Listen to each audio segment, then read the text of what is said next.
Hello everyone, welcome back to my channel English with Maya ma'am. Last class में हमने active और passive voices start किए थे। I hope कि आपको अच्छे से समझ में आ गए होंगे। उन्हीं को हम आज कंटिन्यू कर रहे हैं और कुछ different active and passive voices के बारे में हम आज की क्लास में जानेंगे। लेकिन उससे पहले हम ले लेते हैं एक recap. Active and passive voices, सबसे पहले जब सेंटेंस एक्टिव में होता है तो सब्जेक्ट सबसे पहले आता है, उसके बाद आती है हेल्पिंग वर्ब, फिर आती है वर्ब और देन आता है object.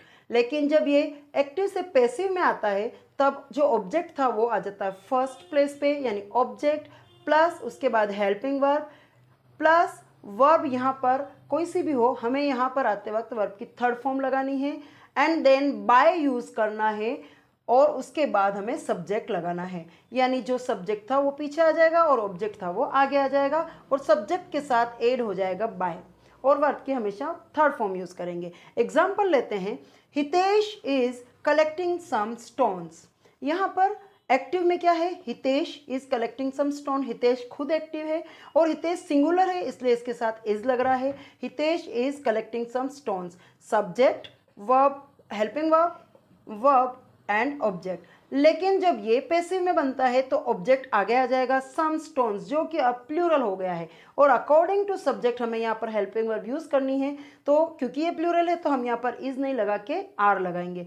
Some stones are being collected by Hitesh. यहाँ पर हमने हितेश से पहले बाय लगाया क्योंकि यहाँ पर अब सब्जेक्ट खुद एक्टिव नहीं है बल्कि सब्जेक्ट पीछे आ गया है और हितेश के द्वारा ये काम किया जा रहा है, इसलिए हम हितेश के साथ बाय लगाएंगे। कुछ ऐसे सब्जेक्ट होते हैं जो कि अनइम्पोर्टेंट सब्जेक्ट्स कहलाते हैं। अनइम्पोर्टेंट सब्जेक्ट्स का क्या मतलब है कि उनको जब एक्टिव से पैसिव में चेंज कर देते हैं तब लीव कर दिया जाता है। जब एक्टिव से पैसिव में कोई सेंटेंस चेंज किया जाता है तो कुछ ऐसे सब्जेक्ट होते हैं जिन्हें लीव कर देना चाहिए, लीव कर दिया जाता है। कौन कौन से हैं वो? They, we, people means all people, all of them, someone, somebody, everyone, everybody, one and children। ये सारे जो सब्जेक्ट है वो अनइम्पोर्टेंट सब्जेक्ट कहलाते हैं। बट ध्यान रखिएगा, some people and many people ये अनइम्पोर्टेंट सब्जेक्ट नहीं है। कौन कौन से? Some people, many people. Exactly अगर हम इसको ध्यान से देखें तो हमें ये पता पड़ेगा कि इनमें कुछ एग्जैक्ट नहीं बताया जा रहा है, कुछ एक एग्जैक्ट नंबर नहीं बताया जा रहा है या किसी के लिए एग्जैक्टली नहीं बोला जा रहा है और इसलिए अनइम्पोर्टेंट सब्जेक्ट्स है। ठीक है ना। एग्जाम्पल लेते हैं, someone has stolen my car. अब किसने कार चुराई पता नहीं है ना, तो someone has stolen my car, इसको पैसिव बनाते हैं, my car has been stolen. यहाँ पर हमने समवन को लीव कर दिया है because this is unimportant subject. People must attend the national function या नेशनल फेस्टिवल्स, तो इसका पैसिव क्या होगा? National festivals must be attended. क्या होगा? National festivals must be attended. अब यहाँ पर हम बाय पीपल नहीं लिखेंगे because people is an unimportant subject. जैसा कि मैंने आपको बोला कि आज हम कुछ डिफरेंट टाइप के एक्टिव एंड पैसिव वॉइसेस पढ़ने वाले हैं। वो क्या है? सबसे पहले हम पढ़ते हैं गोइंग टू को, जहाँ पर एक्टिव में गोइंग टू आता है ना। किसी भी सेंटेंस को जब पढ़ते वक्त आप उसमें ढूंढते हैं गोइंग टू, तो जब हम उसको पैसिव बनाएंगे, एक्टिव में गोइंग टू जब पैसिव बनाएंगे तब उस गोइंग टू के साथ लगा देंगे बी। अब आप यहाँ ये बोलेंगे कि यहाँ पर आईएनजी लग रहा है और आपने कहा था जहाँ आईएनजी नज़र आ जाए वहाँ पर बीइंग लगाना है। बिल्कुल बोला था, करेक्ट बोला था, लेकिन ये एक्सेप्शन है। गोइंग टू सिर्फ गो के साथ ही यह है, जहाँ पर भी गोइंग टू नजर आएगा वहाँ पर गोइंग टू भी लगाना है, अदर सारे बीइंग में ही जाएंगे। So going to be. For example, she is going to cook food, वह खाना बनाने या पकाने जा रही है ना। तो इसका पैसिव क्या बनेगा? Food is going to be, going to के साथ क्या ऐड किया? Be. Food is going to be cooked by हर।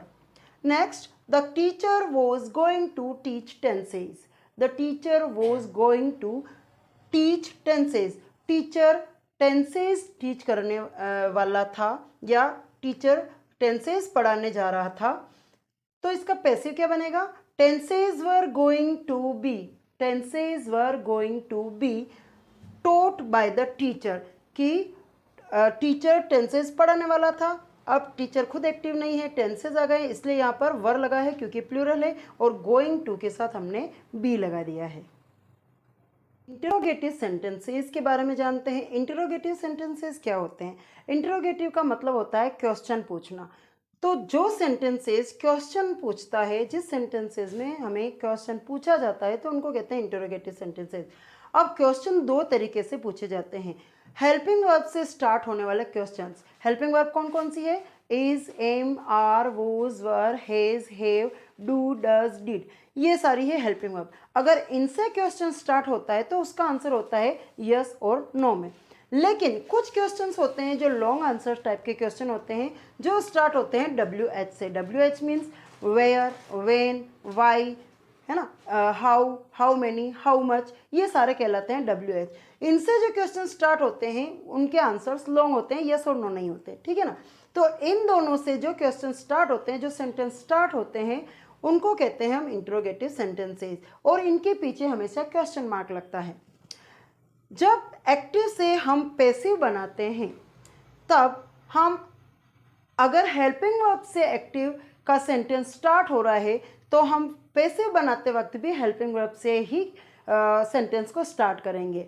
और अगर WH से स्टार्ट हो रहा है, वाई, वेन, वेयर से, तो पैसिव बनाते वक्त भी उसी वाई, वेयर, वेन को, यानी उसी WH को रख कर हम पैसिव सेंटेंस को स्टार्ट करेंगे, और दोनों में ही क्वेश्चन मार्क भी लगेगा।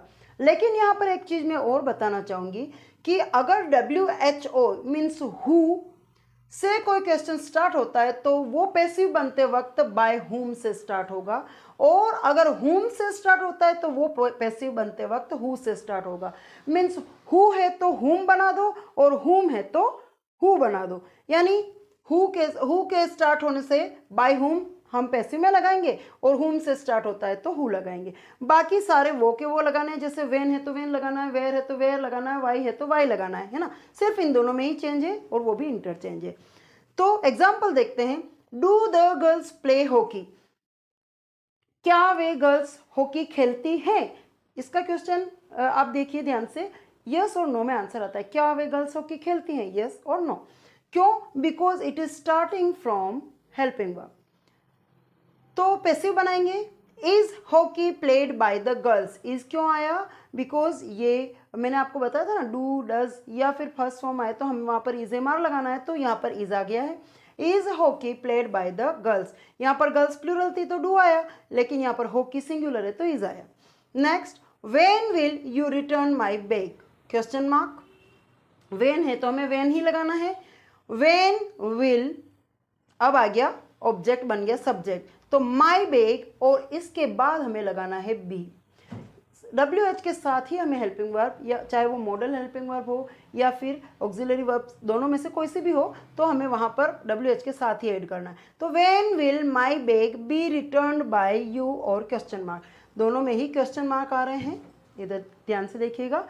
तो इस तरह से इंट्रोगेटिव सेंटेंसेस, कुछ और इंट्रोगेटिव सेंटेंसेस हम देखते हैं। Let's see, was she cooking food in the kitchen? क्या वो किचन में खाना पका रही थी? तो क्या आ जाएगा? वोज जहाँ है वहीं पर वोज हमने वापस से प्लेस कर दिया। ये एक हेल्पिंग वर्ब है वोज, तो वोज फूड ऑब्जेक्ट था, वो बन गया subject. Was food is being cooked by her in the kitchen. Simple. Next, whom is she helping? यहाँ पर देखिए हुम आया है, हुम को हमें क्या बनाना है? हु बनाना है ना। तो who is being helped bye हर, ठीक है ना।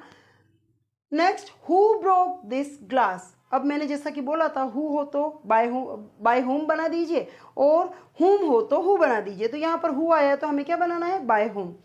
Who broke this glass? By whom was this glass broken?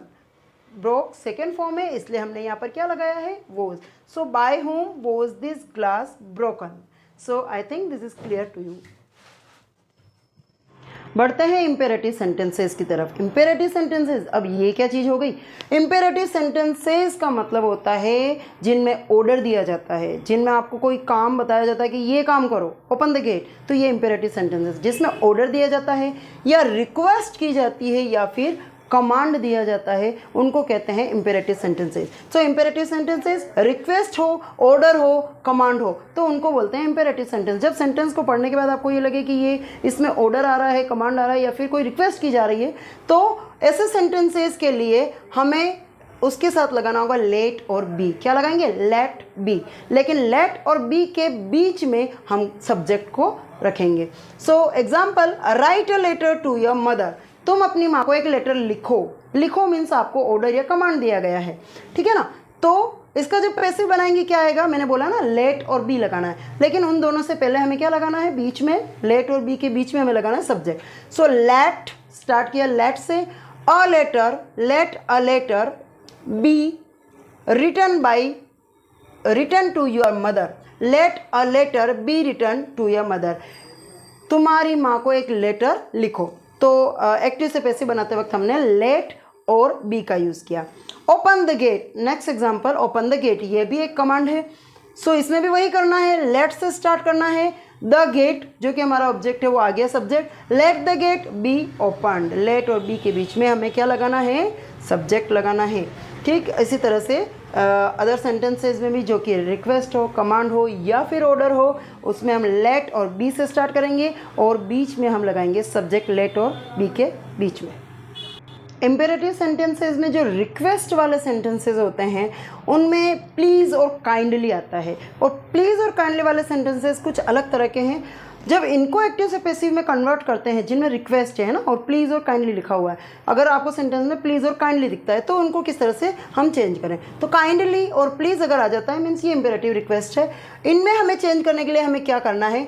Suppose please है तो मे प्लीज़ बी, क्या लगा देना? मे प्लीज़ बी, मे भी नहीं, मे प्लीज़ बी। इसको ऐसे बोल सकते हो, मे प्लीज़ बी।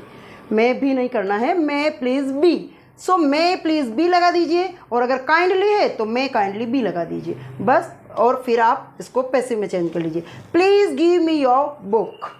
प्लीज़ के साथ बोला जा रहा है कि मुझे आपकी बुक दीजिए। पैसिव में चेंज करते हैं क्योंकि मी आया है तो वो ऑब्वियसली सब्जेक्ट बन जाएगा, तो आई हो गया, मी का सब्जेक्ट बनकर क्या हो जाएगा? आई बन जाएगा। सो आई, अब वही मे प्लीज़ बी, क्या लगा दिया हमने? पूरे इस चीज़ को याद करना कि मे प्लीज़ बी, प्लीज़ अगर आया तो मे प्लीज़ बी करना है, काइंडली आया तो मे काइंडली बी। तो मे आई मे प्लीज़ बी, फिर वही given your book, I may please B given your book.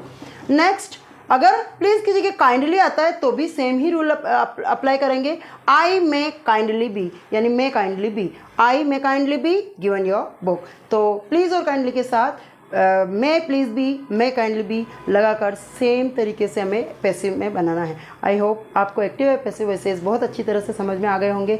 Comment box में आपके सुझाव ज़रूर लिखिएगा, सजेशंस ज़रूर दीजिए, एडवाइस ज़रूर दीजिए, ताकि मैं अपने आगे की वीडियो को और अच्छे तरीके से आपके सामने पेश कर सकूं। और लाइक सब्सक्राइब करना ना भूलिए, शेयर करना भी ना भूलिए और बेल आइकन को ज़रूर प्रेस कीजिए ताकि आपको आगे के सारे वीडियोज़ मिलते रहें। Thank you very much.